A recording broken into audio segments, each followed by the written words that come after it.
രണ്ടു കൂട്ടരും ഒരുമിച്ച് ഒരുപോലെ ജീവിതാവസാനം വരെ പോവാൻ തയ്യാറാണെന്ന് ഉറപ്പുണ്ടെങ്കിലല്ലേ വിവാഹം കഴിച്ച് ജീവിക്കേണ്ട ആവശ്യമുള്ളൂ. ഒന്നാണോ അതോ നിങ്ങൾ രണ്ടാന്നാണോ പറയുന്നത്? അതിന് അത് വേണ്ടാന്നുള്ളവർ മാത്രമേ വിവാഹം കഴിച്ച് ജീവിക്കാൻ തയ്യാറാകാൻ പാടുള്ളൂ.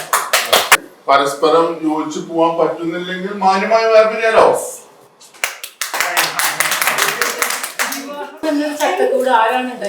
സോഷ്യൽ ഡെവലപ്മെന്റിന് ബാരിയർ ആയിട്ട് നിന്നതുകൊണ്ടാണ് നമ്മൾ കല്യാണം കണ്ടുപിടിച്ചതും ഒരു ഇണക്ക് ഒരു തുണ എന്ന് പറഞ്ഞ മാതിരി ആ ഒരു സിസ്റ്റത്തിലേക്ക് വന്നത്.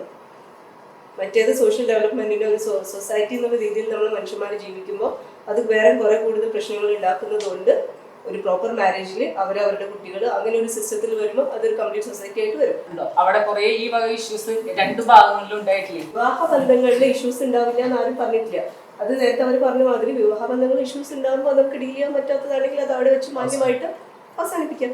നമ്മൾ ഒരുമിച്ച് ജീവിക്കാന്ന് വിചാരിച്ചിട്ടാണല്ലോ ജീവിക്കുന്നത്. രണ്ടുപേരും ഒരു ലക്ഷ്യത്തിന് വേണ്ടിയിട്ടാണ് അവർ പ്രവർത്തിക്കുന്നത്. അവിടെ ഒരു ബൗണ്ടറി വെച്ച് വീണ്ടും അവിടെ കോൺഫ്ലിക്ട്സ് അല്ലേ വരുള്ളൂ. അപ്പൊ ഒരു ടീമിന്റെ ഉള്ളില് വീണ്ടും അവിടെ കോൺഫ്ലിക്ട്സും കാര്യങ്ങളും ഉണ്ടാവാതിരിക്കുന്നതല്ലേ. ഇല്ലാതെ നിങ്ങൾ പറഞ്ഞ പോലെ ഒരു വിവാഹ ബന്ധത്തിൽ ഏർപ്പെട്ട് ഒരു വീട്ടിൽ രണ്ടുപേരും അടിമകളെ പോലെ അല്ലെങ്കിൽ ദേഷ്യത്തോടെ അങ്ങോട്ടും ഇങ്ങോട്ടും ജീവിച്ചുകൊണ്ട് എന്ത് ഗുണമാണുള്ളത്? നമുക്കെന്ത് തുറന്നു പറയാനുള്ളതാണ്, പക്ഷെ നമ്മളത് പ്രവർത്തിക്കാനുള്ളതല്ല.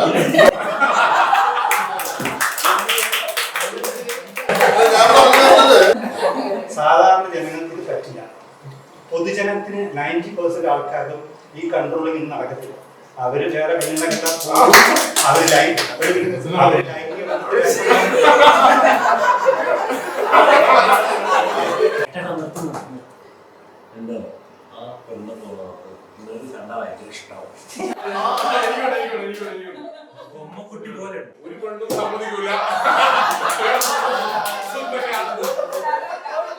അതുകൊണ്ട് അങ്ങനെ കണ്ടീഷൻ വന്നു കഴിഞ്ഞാല് ഈ അവനവനോട് ചെയ്യുന്ന ക്രൂരതയല്ല നിങ്ങൾ ചെയ്യുന്നത്.